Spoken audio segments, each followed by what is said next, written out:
So, welcome everyone. My name is Gershom Margolis. I am the founder of Imperial Advisory. I'm pleased to be joined today by my partner Bob Doyle and several other members of our team. So far, all I've seen is Jennifer and Buddy, but there might still be others. So, welcome to our team. Welcome to our guests. Welcome to Christine. I'm going to start by talking a drop about what we do, and then I will introduce Christine. So we're a team of fractional CFOs. At this point, we've got 8 CFOs. So in large organizations, the CFO is often the CEO's most trusted advisors. For companies not quite at the size where they need a full-time CFO, using a fractional CFO gives them the same sort of strategic guidance and advantage for as much time a week or a month as they need. By bringing an experienced CFO onto a team, a CEO can stop worrying about strategic financial decisions and have more time to focus on the actual business, boosting sales and profits. One of the benefits of Imperial Advisory is that many of our CFOs, one of the many benefits of working with Imperial Advisory, that many of our CFOs have been other things as well. So both Bob and Buddy, and perhaps others on the call, have been CEOs. Buddy was a COO. And as a senior executive, who's sometimes a CFO, but definitely some of those other roles, we bump into all sorts of other problems as well. And through having that experience, we're familiar, we understand that sometimes there are problems that we can't solve. And when we can't solve problems, we try to bring in people who can.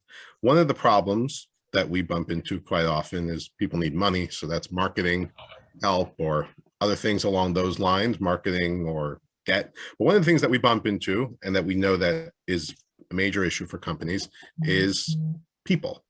Many companies are made up of people. Most companies have some people working there. Some companies, we have worked with companies that had no people working there, but most companies had people working there. And anyway, HR is something which does come up from time to time, and that's why we wanted to talk about that. And so to talk about that and educate people and help everyone learn more, we invited Christine. I've known Christine for several years. I met her shortly after I started doing Imperial Advisory full-time, and she's always been friendly, smart, knowledgeable, and I'm sure you will all learn a ton from her today. And with that, Christine, please take it away. Thank you, Gershon. It's a very nice introduction. So I'll share a little bit about Compass, and then we'll sort of dive into our agenda of surviving the Great Resignation. So I started my practice 13 years ago. We're WBE certified. We are an award-winning HR firm. There's a team of 8 of us, and we're dedicated to providing HR expertise to small and medium-sized businesses around 4 core areas. And these are the core areas that really make a difference in profitability, scalability, business valuation, and the ability for private businesses to pass on the business as an asset to the next generation. So we work with compliance, operational controls as they relate to people and processes, things like performance management, dealing with workplace conflict, and also individual and employee assessment using the predictive index. So we're headquartered in Hauppauge, Long Island. We service clients across the country. Our work is national in scope, although a lot of our clients are headquartered in the New York and New Jersey area. So what are we going to be discussing today? So I think the Great Resignation is something that's been on the forefront of everyone's mind, particularly if you have employees, and you might already be feeling some of the pain of this. So we're going to talk about key strategies for retaining talent, and key strategies for attracting talent. And I'm going to be sharing some of the results with you from a study that Predictive Index did of over 2,000 employees in 15 different industries, and really trying to dig in and gain an understanding of what's making people quit and what are some of the strategies that make a difference in retention and engagement. And if you're interested in a full copy of this report, you can also just reach out to me. I'm happy to send it to you. My contact information will be at the end of the presentation. So retaining talent, what we're seeing is there's a tremendous amount of disconnect in how people are currently working and how they want to work. So the pandemic made people, almost forced them, some of them from the service industry, into finding completely different careers, and other people in evaluating what does work really mean to me and how does work fit into my life. So we know that over the last year, 48% of employees have thought about changing not just their job, but their career. And some of them have actually upskilled themselves and positioned themselves to be able to do that. But it's not just a matter of quitting their existing job. People are really looking for something new, and they've reprioritized what is important to them. So of these employees that are considering a career change, 57% of them are thinking of leaving their company in the next 12 months. So what are the practical things that you can do now, the things that you can control to work towards getting these groups of folks to stay? So before you just dive in to creating or looking at work-life balance, would really strongly encourage you to have conversations with your existing employees, whether you use a survey or little focus groups or stay interviews, or really having deep conversations with your managers. You need to really find out why do people choose your company and why are they working with you?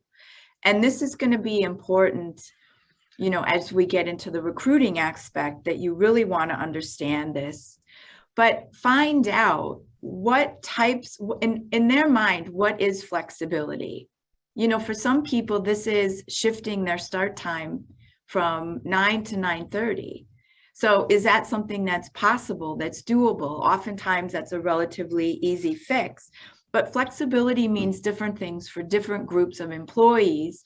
Obviously, if you work at a computer, the type of flexibility that you have is very different than people that might be working in manufacturing or the service industry. But there certainly are ways to build in flexibility to everyone's job and everyone's role. Remote work. Whether or not you've implemented any type of remote work practices, remote work is here to stay. There's a lot of opportunities that are being advertised as 100% remote or partially hybrid. So really understanding the challenges and opportunities that come with remote work is important. There's different surveys that show that employees are actually willing to take 10 to 5% decrease in pay if they have the ability to work remotely some of the time. 68% of companies are definitely planning some type of hybrid team moving forward. And actually at Compass, we use hybrid teams. We learned throughout the pandemic, there were certain things that we didn't think we could do remotely, but we can. And some of our team members are in upstate New York, some of them are in Arizona, and we've figured out how to navigate this and create a seamless experience for our clients. But also understand that remote work doesn't solve all the issues and challenges. It can create feelings of isolation, and it can also make it much more challenging to communicate with employees and communicate effectively across your teams. Think about implementing some policies that promote work-life balance. And some of them are really just as simple as people feel the pressure to always be on. So at what point in the day should people stop looking at emails, right? We all feel like we're connected all the time between our laptops, our cell phones, our tablets, and oftentimes managers are sending emails late at night. Are employees required to respond to these emails, or a manager's just trying to get caught up. So as you look at your work groups, set some clear boundaries so that employees know if an email comes in after my regular shift is over, can I wait till the next day to respond? Do I need to respond now? If you're not clear on this, you can create a lot of additional stress or anxiety for people because they don't have that time to kind of recharge. But you can also expose yourself to different wage and hour issues, particularly if you have non-exempt people or hourly workers responding to emails outside of work hours. So establishing maybe a simple policy that unless your manager calls you or texts you, it's not an emergency and you're not required to respond until you're scheduled to work again. So those are some of the things that are pretty simple. Really encouraging people to take their time off. So throughout the pandemic, we had issues with clients building up huge PTO balances and people that had large amounts of PTO at the end of the year. So employees, one, hard to travel during COVID, hard to know what's going to happen, but are you encouraging people to maybe take a half a day, a break, a mental break, just a way to step away from work and recharge and energize? And one of the things that becomes important is time away, time off, time to just reflect and take care of the things that we need to. And your policies, are one way to reinforce this. Wellness initiatives. There's a lot of things that you can do to kind of incorporate health and wellness into the work environment that are little or no cost. So New York State actually put out Project Hope, which is free to all New York employees. New York City has the Thrive program. So oftentimes it's just as easy as communicating these programs to employees so that they know that there's resources available for themselves, their families, their loved ones, if they're really facing severe or significant challenges or high levels of stress. How do I get help and where are those resources? Other initiatives that are highly beneficial are things like implementing some organizational practices, right? Positive work habits, how to be organized, how to block your time, how to create space in the workday away from emails, or setting up policies like office hours. So when is it all right for people to be interrupted? And when are you setting aside quiet, focus, work time? I mean, some days it feels like, and I'm sure we've all had this experience, you just go from Zoom meeting to team meeting to phone call to Zoom meeting, and it's back to back to back. You look up, it's 4:30, you've actually not really produced any work or generated any work or responded to emails. So people can feel very overwhelmed and overconnected based on that type of environment. But just communicating that you care and that you want people to be well and having a sense of empathy in those communications helps employees to realize that you really do care about them and you're connected to them. And being connected to people at work is critically important. So as we move to our next slide and we start to talk about meaningful work, this is something that has become more and more apparent. And when people are looking for a change, they're more mindful of meaning and purpose. Now, oftentimes meaning and purpose is an internal driver that we all have. And the role of the employer is to connect their purpose to their employees. So not-for-profits have been doing this for many, many years by having strong mission, vision, values, and really doing a great job of conveying how does the work benefit the end user. As companies, we need to do the same thing. So I'll give you an example. One of our clients is really a furniture warehouse and storage company, but the furniture and the items that they're storing are all used on movie sets and also on the set of Saturday Night Live.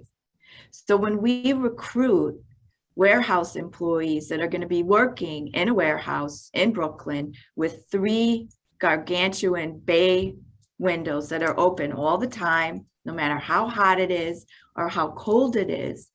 We spend a little bit of time talking about what the company actually does, where the furniture goes, and the impact that they have. And what movies or TV sets or Netflix shows are they supporting? Because it's a much more interesting and compelling story for them to have and to understand how does their work benefit others and what is the result of their work and what does it look like? Meaningful work has tremendously different definitions, and there's thousands of them. But one of the things that we do know with certainty is there are 4 core elements of meaningful work. And that's really having core business values and objectives. Who is your customer? Who do you serve? How are you supporting your community? And what purpose does that individual job role serve in your company or in the community as a whole? People need to know why their tasks matter. Who's the beneficiary? Maybe sometimes hearing the beneficiary's story or being exposed to that beneficiary and connected to that beneficiary is important. And not feel like they're just a cog in the giant wheel of the machine. People also look to have supportive relationships with other people at work, a sense of connectedness, community. So what are you doing to bring people together? Maybe it's as simple as celebrating small wins and having team lunches or small recognition programs. But those are the 4 critical elements of making sure that people in their purpose can identify and somehow connect with their purpose at work. And if they can't find it, they're much less likely to stay. So when we talked about doing surveys and stay interviews, a lot of the powerful stories about why people work for you, you already have them, and they reside in the minds and the hearts of your current team members. Pull them out and highlight those, and make sure that you have a way to tell that story and convey the meaning. The other thing that we know is burnout is running rampant. And I think as leaders, right, a lot of you are fractional CFOs or business leaders, you're probably also experiencing this. Employees that have managers that are burned out, there's visible signs of burnout, stress, anxiety, how we respond to others, not having time for people, maybe snapping at people, being anxious, being overly harsh. Employees know this. We're not keeping any secrets from them that we're burned out. So that burnout transcends down to the teams. And it's very safe to say that most of the managers right now that have been working for you throughout the pandemic are probably experiencing some type of burnout. Over the last 18 months, I think as an HR professional, I've really never experienced so much fear and anxiety, sometimes even pain and judgment coming from employees just in their tone and in their conversation, whether it's about their families or their safety or their work situation. And if you can respond with empathy and concern and caring, you have the ability to diffuse this. But the pandemic has kind of put us all into this never-ending state of a marathon. When is the marathon going to be over? So think about the way professional athletes recharge and recover. They give a tremendous amount of effort. They give it 110%, but there has to be a time and a place to pause, to refuel, to take time off of work so that we can recharge and re-energize and sort of look at how are you attempting to build resiliency within your team?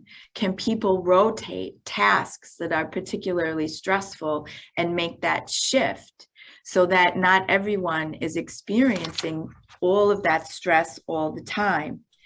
Help your people develop in their personal goals. What do they want to achieve?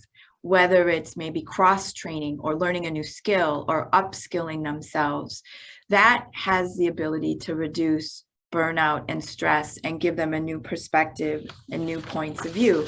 And we already talked about celebrating the small wins. I think one of the things that is powerful is giving people time, right? Time to think, time to reflect. One of I think the highest causes of stress is constantly feel like you're always on and always producing. So creating space and time in the workday just to have, a few minutes of pause is tremendously powerful. So attracting talent to your organization. Right now, we know about 73% of companies are hiring. So we know a tremendous amount of employees are looking to make a change. And while this could have a negative impact on you, it also could create a great opportunity. So as you look to build your teams and retool your teams, know that there's a lot of employees out there that are looking for the next opportunity, a different opportunity. At this point in time, we know that there's about 1.5 to 2.3 million workers that have completely exited the workforce. They're not showing up in our unemployment statistics. There's a lot of conversation about where they've gone. We think that these could be retirees that left early, that decided there was too much stress in continuing to work through the pandemic. We're fairly certain a lot of these people that left the workforce were caregivers, either responsibilities for older parents or siblings or children. So think about what could you do to offer opportunities for those people to come back? Does every job have to be full-time? Can you have 2 part-time positions and create a full-time role out of it? So this is an opportunity to kind of rethink your roles and your functions and look at your teams. We also talked about earlier creating this compelling value proposition. What does it mean to work for your organization? What are the opportunities for personal growth that employees could have? What are their career path opportunities? And how are you benefiting your community or your end user or your customer? How are you changing their lives? And again, this doesn't always have to be a huge impact, but even the smallest of tasks, if you're benefiting the end user in some way, can have a dramatic impact on being able to convey that story. The other thing that we're seeing a lot of is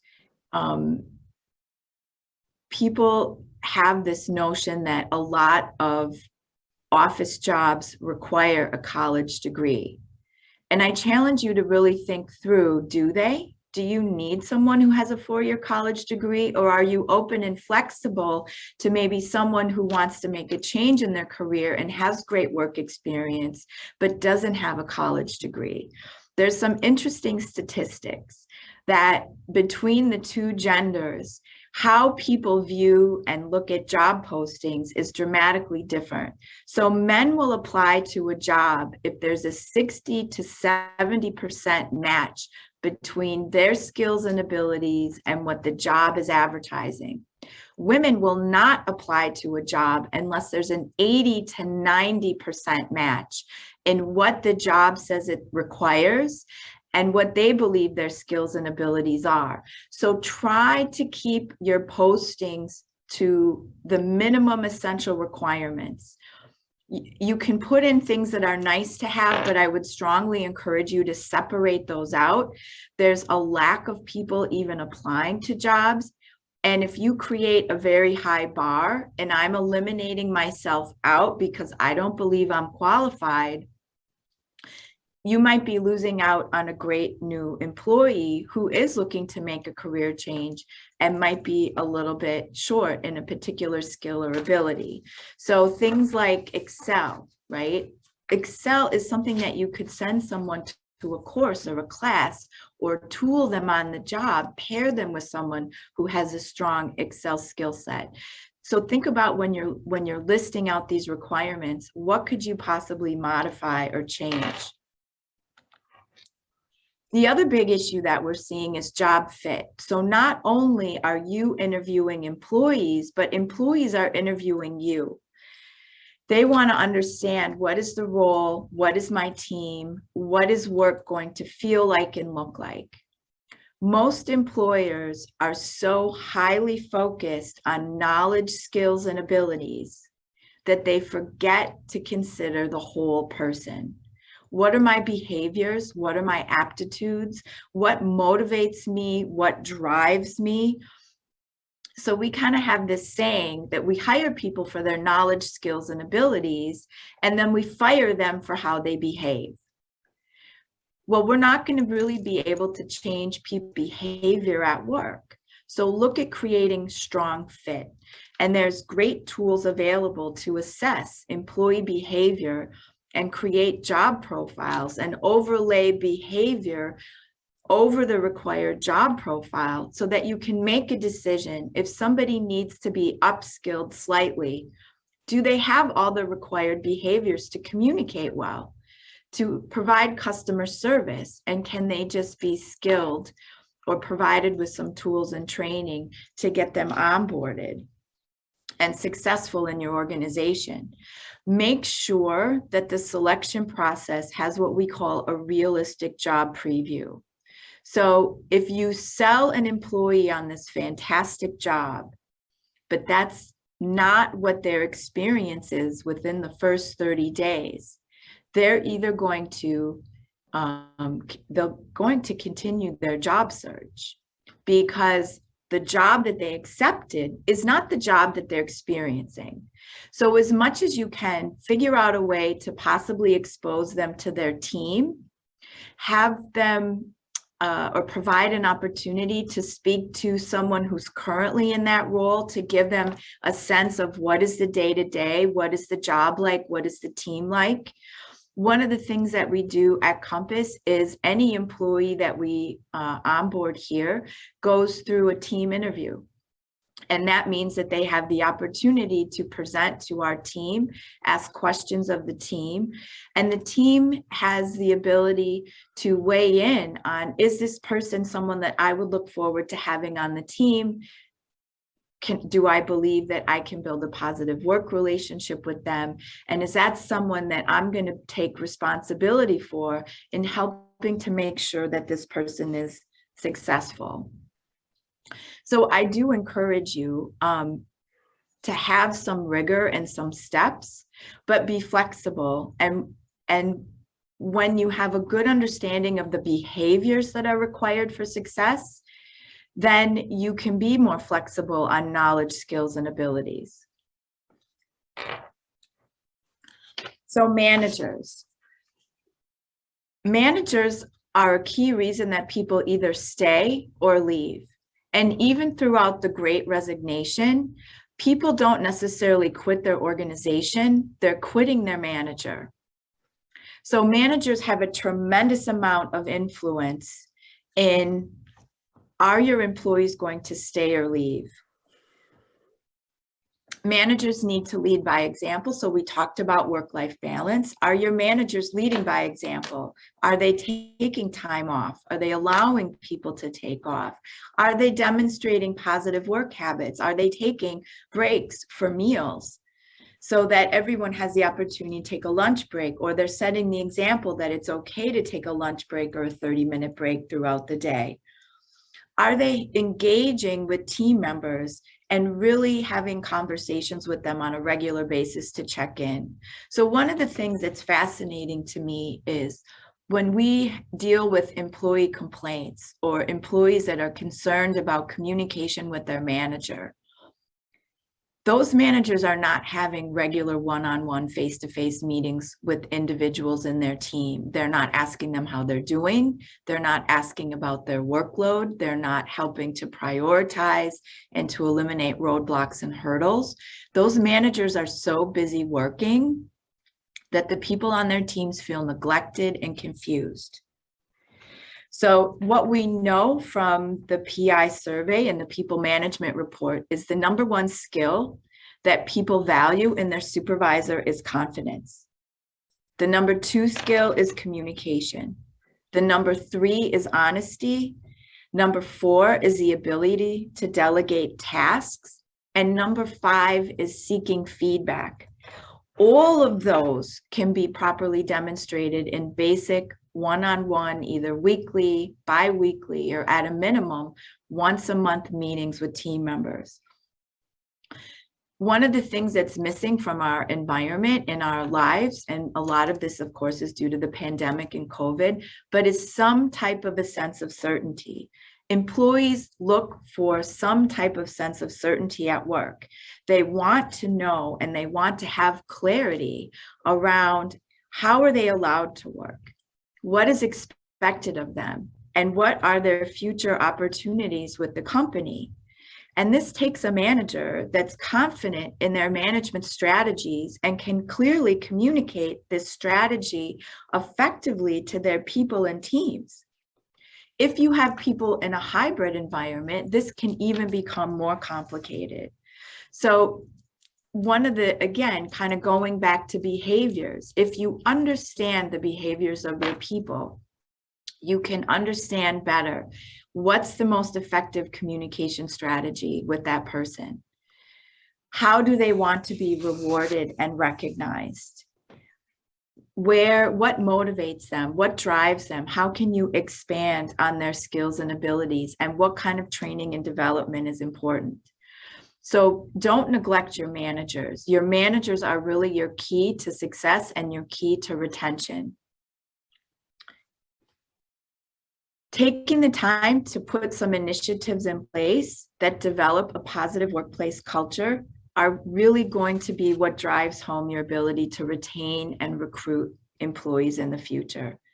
And employees that have good managers are much more likely to feel and to state that their manager is helping them to adapt to this new environment. Once we have good managers, then we can actually move on to building high-performing teams. But high-performing teams require good managers. We know from our last slide, what does it take to be a good manager? We're looking for someone with strong communication skills and confidence. Managers play a key role in retaining people, and 73% of employees with a good manager really believe that their manager is helping them change and adapt. For managers, helping their employees is a key differentiator, and moving their teams through crisis and through change and change management is a key role that every manager plays.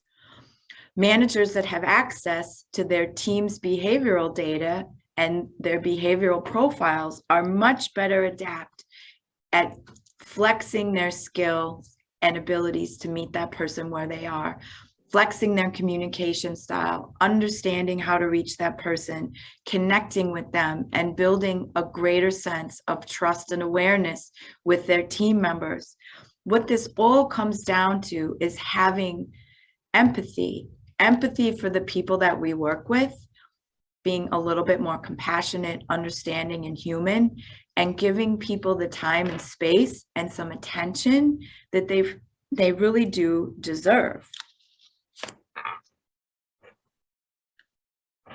So hopefully I've given you some key strategies, right? We know that retaining people, the foundation of your retention and your recruitment lies with your managers. Spending time with your managers and making sure that your managers have a clear management strategy and strong communication skills and are confident in their abilities to reach their teams is super critical. If you'd like a full copy of the Predictive Index People Management Report, you can send me an email, you can connect with me on LinkedIn. I'm happy to share this with you and really help move you from just surviving the Great Resignation to taking this as an opportunity to move towards thriving. Gershon, did we get questions that came in? No. I have a question. Yes, Bob. Great presentation, by the way. I absolutely love this topic. and think we can't get enough of this.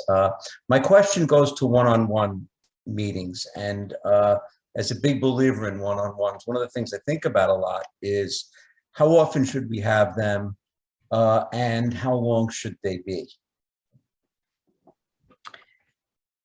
And how long should we have them, and how frequently should we have them? I would say it depends on the level of complexity of the work and the pace of change. So, I mean, generally as a rule of thumb, I meet with my team one-on-one once a week. But we're also very connected on Teams and on email, and some of us are together in the office. If you've never done one-on-ones before, I would say start bi-weekly, create an agenda. We have a great blog on our Compass website that actually gives a formatted agenda, how to conduct a one-on-one depending on the behavioral profile of the employee that you're dealing with, and kind of fine tune it into them. But ask the employee, how often do you think we should meet so that you can be successful in this job or with this project or with this role? Because obviously meetings need to be meaningful, right? We all have limited time. And sometimes you can set a one-on-one, and if it's not needed, it's just your way to connect with that person and say, how are you? What's going on? Any issues or challenges? And they might say, hey, look, everything's great. I'm fine. But it's also a great way to demonstrate empathy and caring, is to just, spend a little time with them, just doing a check-in. So I would say it really varies. I would imagine as fractional CFOs, you're spending time with your clients at least once a month. I would think during the pandemic, right? Maybe that had to step up because there were so many different tax programs, PPP, questions about eligibility and ever-changing regulations. So you can flex that depending on the needs of the organization and what the employee actually asks for. Right. With lower level people, sometimes it's every day. It's a 15-minute check-in in the morning, to make sure that they know what to do when they're on track and they're off to a great start. Yeah, and as fractional CFOs, I'm really thinking about it in terms of advising clients, right? And it's really interesting because I make this recommendation all the time. And the pushback I get is, well, it's a small office. We see everybody every day. And my pushback to that is, look, when you take one person and you say, this time is special to you and to me, and we're going to sit down and we're going to set this aside, I said, you've sent a whole different message at that point. And then the light bulb goes off, right? And they start to realize it's different than bumping into somebody 10 times a day.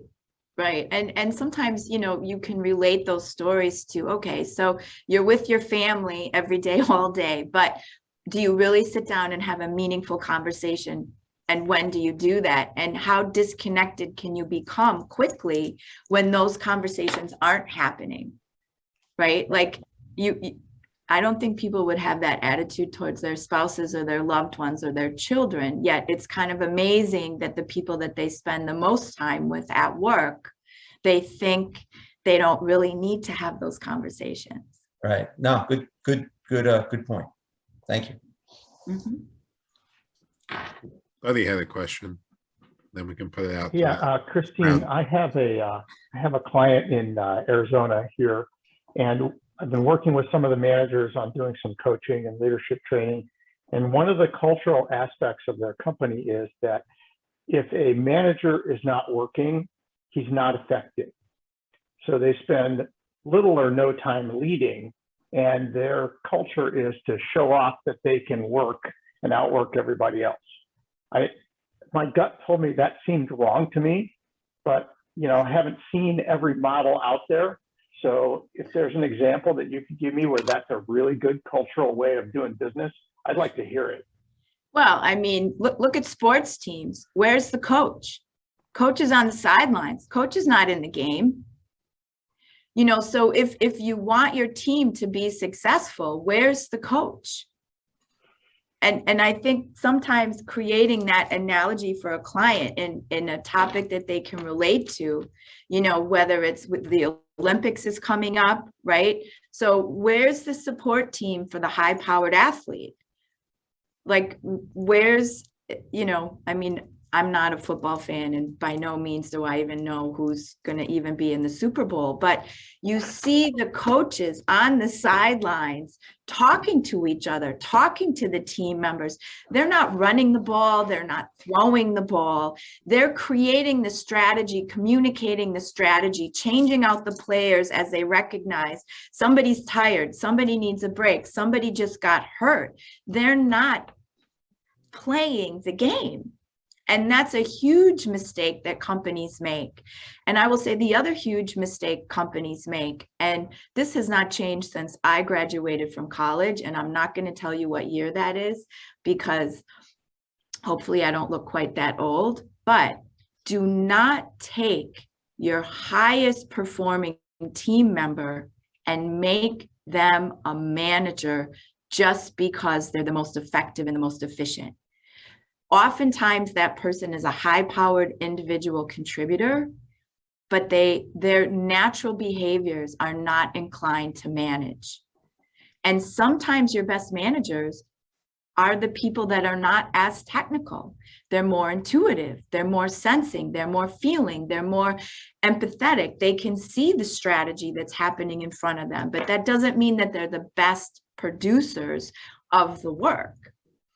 And I don't know why, you know, the Peter Principle, I guess, I mean, I remember learning about it in my bachelor's degree, and it's continuous.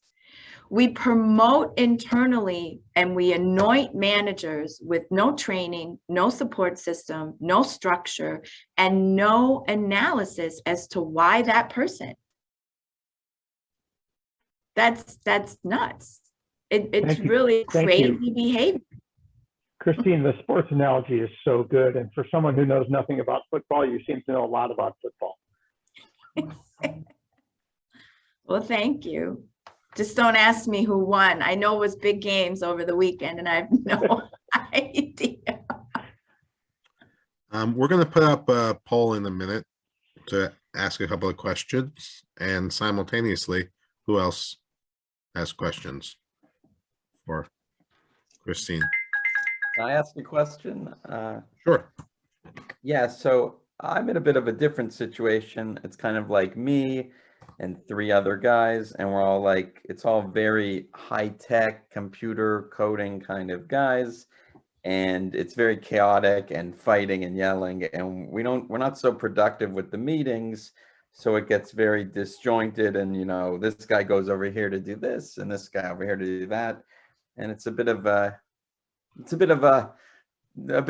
messy from a normal healthy business perspective. We haven't really officially launched yet, but you got like a messy startup. And then I guess the question is, the other day, you know, even younger, smarter guys like, hey, can I join? Can I be guy number 5? And I'm like, well, we don't really have such a structure yet. I don't know. What do you do when you have these like high-tech amorphous messes? What would you suggest in that situation? Well, I mean, I think sometimes it comes down to basic practices, like at least having a job description or a job profile or a role profile of who's going to do what, because you really need to know who's accountable and responsible for what tasks, who's responsible for delivering X, who has accountability for making decisions.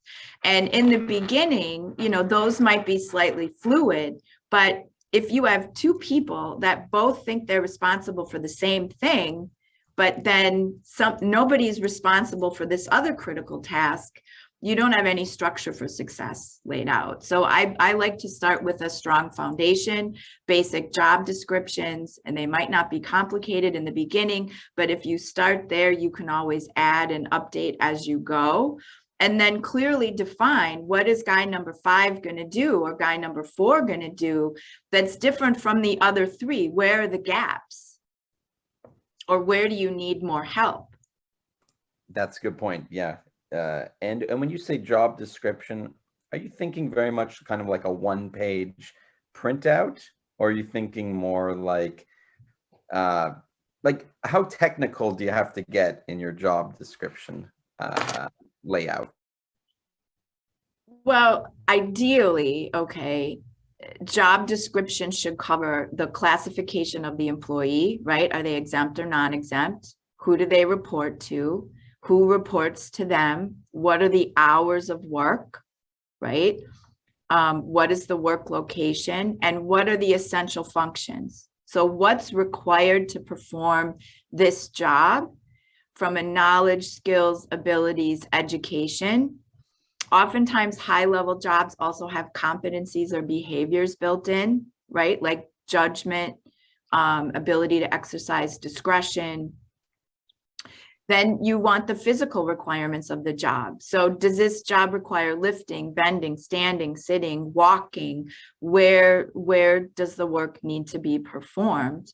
And then what are the certifications or degrees? So Mike, if you email me, I'll send you like a template that covers the big bucket areas of what really should go into a job description. Because all employment related decisions come back to the job description. So why did you hire this person? Why did you fire them? Why did you accommodate them? Why are they not allowed to work from home? Like, what are all the factors? And you know, basic things. Does this person need to drive? Do they need a driver's license? Do they need to travel? You know, basic things like that should also go into your job descriptions. Yeah, thank you. That's a good point. Yeah, thank you so much.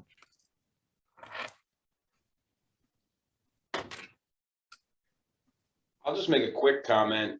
I'm probably coming at this a little bit different than a lot of people in this webinar. I'm on the employee side. And I recently made a switch in, 6 months ago, 7 months ago, from a role, I'm in sales, and I made a switch from I was a top performer at the company, but it was a financially motivated decision at the top.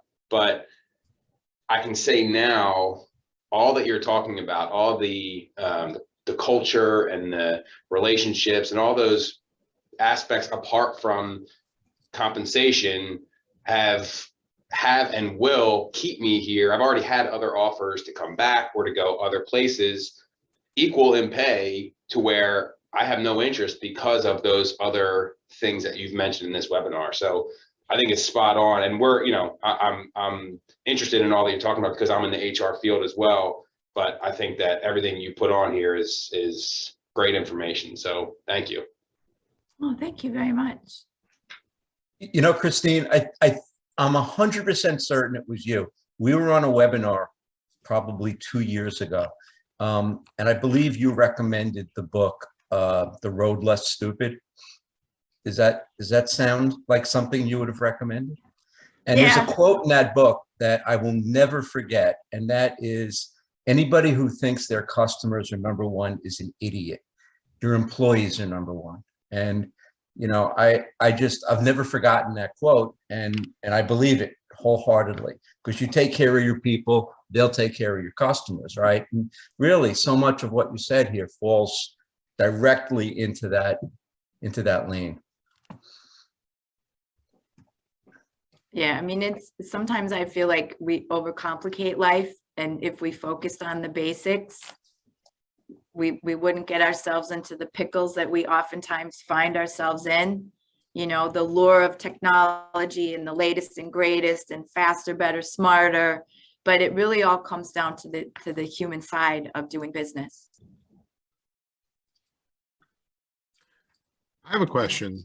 We have some clients, and I just spoke with someone just before this webinar who have employees that do, I guess, what we'll call blue collar type work. And those people rarely, if ever, make it into an office. There's not much going on in the face-to-face. Sometimes there's staffing agencies or staff augmentation. I mean, we've worked with that in the nursing home space and construction and other industries. Mm-hmm. Are there any strategies for making those people feel more a part of something when you're essentially sending them out almost into another environment. Like, you don't control that environment, and you're putting them in a nursing home, let's say. Well, their manager depends on what unit they're in. You're not really their manager. I mean, even if you are on paper, and even so, any thoughts on that? Well, I think having a sense of connectedness to the team. So if there's a way to build a sense of connectedness to the agency, that somebody there cares, and if there's a problem or an issue, that employee has a person to go to, a way to say, I need help, I don't understand, I'm confused. I definitely, and again, I think Bob made this point, the customer is not always right. I mean, a lot of people that are going out on temporary assignments or who are employed by staffing agencies don't have a safe place to go if something goes wrong. So they need to know that the agency cares about them, and maybe just checking in on them periodically. How's the assignment going? Is it what you expected? Have there been any major changes? So I think having that line of communication and reaching out to that person periodically is really important, and doing a check-in to make sure that everything's okay. Got it. Well, thank you. All right. Anyone else have any final questions for Christine or anyone else here? All right. Anyone who can, please try to fill out the survey. And we'll close it in a moment. Thank you very much, Christine. Thank you to all of our teammates who helped make this happen. And thank you to all of our guests. Thank you, Gershon.